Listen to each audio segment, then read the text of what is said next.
I'll turn this back on and record this one.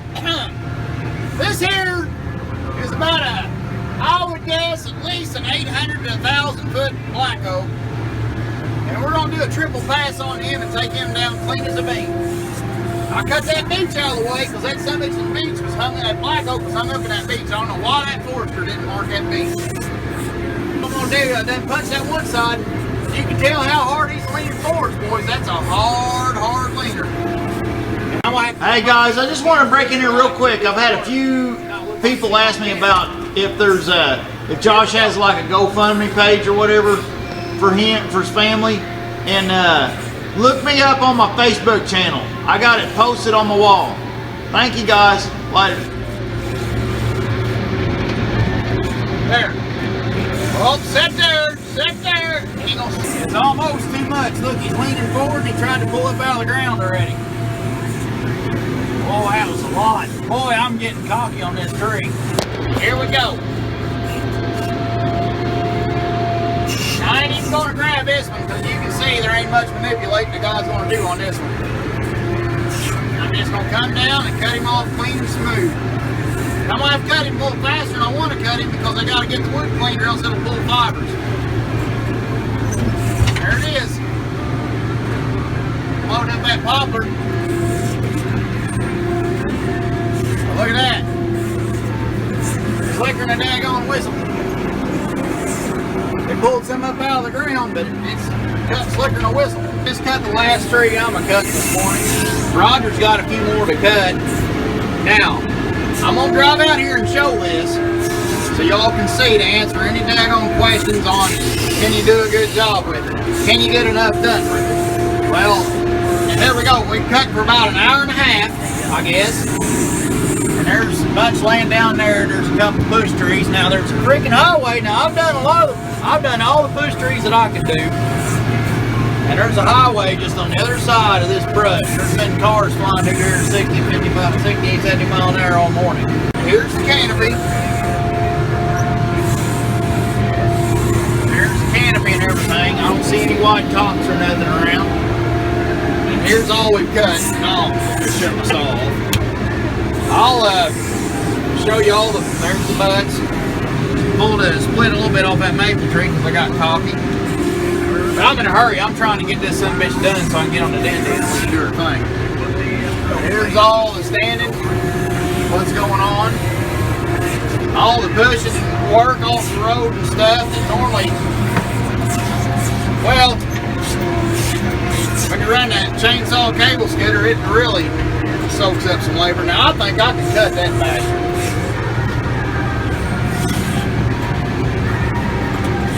I never cut him. He's not a manure. Roger thinks that can't push the grapple, he can push the grapple. Bye, Joey. I think we'll cut that one real quick.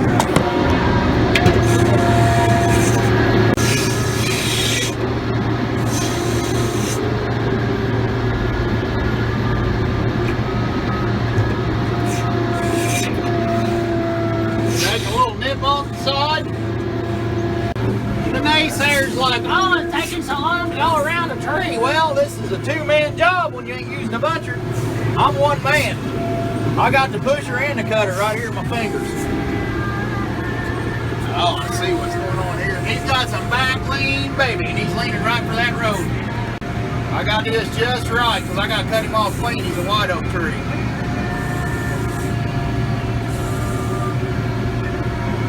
That's all I got the guts to cut in on, and he's got a note in there. He definitely ain't no manure. And I'm gonna pull a few fibers on this upper side. I'm setting him up with a little bit of a hinge because I don't want to push him off the stump. But I'm banking on the fact that I'll get my saw head in deep enough and it'll fall far enough. Anybody's a cutter knows what I'm talking about. It'll fall far enough before it binds up to where it'll snap off clean instead of pulling fibers. But this is about all I want to do right here with this. And he is all back that way towards that road right there. The system works really good when you got a swing machine, which I'm using the den for, but some people would rather go with the track machine, so they got a swing machine and a cutter all in one, you know.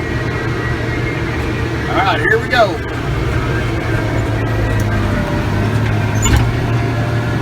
felt good. Yeah, he feels good. Come on. Look at that. He's falling just like a hen tree. Come on. You gotta just kind of work with him a little bit. Come on. Oh, baby. There you go. That's a hinge tree right there. Yeah, I pulled something out of it. I should have cut in a little bit more. But it's done. It wasn't a veneer anyways. But yeah, I know. It's kind of bad butchering up white oak wood like that. Yeah, I should have went in just a couple more inches. Yeah. But it's done. So there's that. Now don't get me wrong, I ain't a fool. I know you ain't gonna take this so much and go cutting veneer timber. Although you can cut some small veneer timber with it and do fine. Roger cut that one. Veneer tree. But there's a highway there. Like I said, we're been pushing an hour and 45 minutes now. I've been talking and yakking. But I'll drive you the rest of the way out and you can see the mess we made. See all the tops are looking fine, nothing scratched up. There's a bench road coming down through there, and I'll reach there at the den at the top of them all. If I can wiggle my way through without running over anything. But there they are on the ground there. Now that one I pulled pretty hard out of the stuff on that one. And like I said, I ain't the best on this thing, and I'm a bit rusty. But I'm awfully cocky, and that works either for me or against me, but I don't know what you'd call that. Here's one Roger cut. I busted down that daggone, I cut that beech down, and I busted over that poplar tree over there. You know, which is a lot of good hand cutters think that looks like shit, but here's what I did, boys. I carried 5 or 6 trees over here and threw them in the same hole. So all the trees went in that hole and they didn't fall in another spot. So when you back up and look, all the other spots look like nothing's been touched, and there's been quite a bit of wood cut out of there. See, there's stuff up there, and it didn't fall over here and get in that mess. I backed it all up, and it all went right here in this mess. Now, so you're concentrating your mess to one spot, you know. And let's drive over now. I'll take when I'm doing it in, I'll take that poplar snag now. So, here's the property line. We're up again where the hole was where we started. That's where all them trees hit. And I pulled a couple tops out of there and throwed them over here. But it's lunchtime. Roger and Junkie went in for lunch. Now, there was, the other hole's just on the other side of the pond there, and it's got about 10 trees in it that I ain't topped yet. I gotta still go top them yet. But it's just now lunchtime, which we take lunch at 11 o'clock. And we didn't get here till 7:45 probably. So 7:45 to 11 o'clock. We did the trees up there. We cut all these and did all these push-pull trees. All the push-pull trees are done. Get it all out, throw all the humus back, and here's what's done when you're done. Now this sunbuck was a hard-cut bastard. And you don't see any white up in the tops and stuff. And it goes way back there, and it's the same. And this is their skid road to run down a bench. That's what's left on the skid road. Just full of humus all the way out. If it wasn't on a bench, if it didn't have side slope, it'd have to be water barred and humused. But that's it. That's what's finished. That's a finished product. Now this hole over here, this long narrow strip, turned out to be about 18, 19 semi-loads. Not taking pulp. You can see her pulp still laying here, which someday we might address that problem. But her pulp's still laying here. That's just saw logs. 18, 19 semi-loads of saw logs. Property line runs all the way down there at the bottom of the hill. Everybody that's a logger knows about what an aggravating bastard that can be. And then up here is a road right away running down through here. So we had all kinds of push-pull trees. Anybody that's a logger knows what a slow down and push-pull trees and shit are. So we had a long strip. A big old hole he had. And here's what's over here.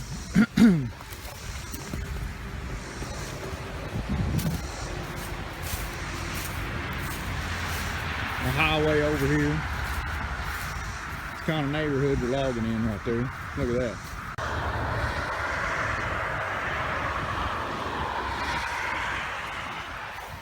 So a long strip, which there's a buffer left there for the crybaby poopy pants people. But this whole long strip down through here with both sides of push-pull trees, you know, the property line that's sitting down low on the hillside, all the way down through there, sitting down low. And then up here, all the way through here with the opening leaning out towards the road right away.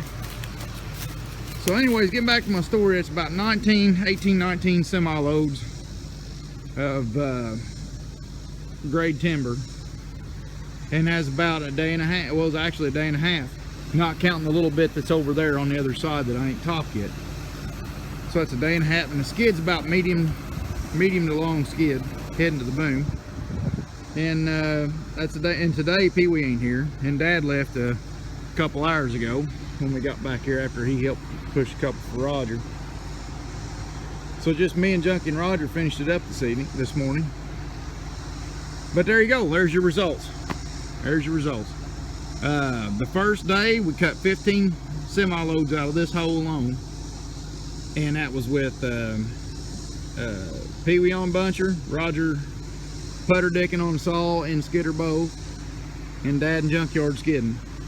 So 2 and 3 skidder men on grapples, and then 2 and 3 cutter men back here doing their thing, and then somebody in the yard on the boom. So there's your results. My channel's supposed to be a channel of fun and good times, and loggers being loggers and having fun. It ain't supposed to be about learning. But I'm doing this here after what happened to Josh this week. I figure I owe it to the industry to do this, to show everybody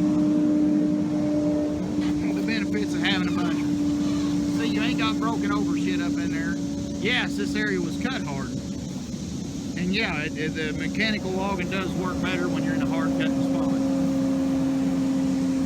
But you can concentrate your mass. You can always find a deep spot like that spot. Just knock them bastards down. You can find an area that's crappy, and you can bomb that crappy area. Even carry trees from over here over there to put it in the crappy area, and then leave other areas completely untouched. It's already got, you know, oak cherry, stuff like that poplar, you know, stuff growing up back up in it, you know. You can take mess away from good spots and destroy spots that need regenerated, you know, which this whole spot needs regenerated. That damn beach tree, should have cut that bastard while I was there. I'll probably root him out with them then. I mean, all this shit, it needs sunlight. Right here, this whole area needs sunlight. But there's a lot of tops hit this area, and there's a line over there.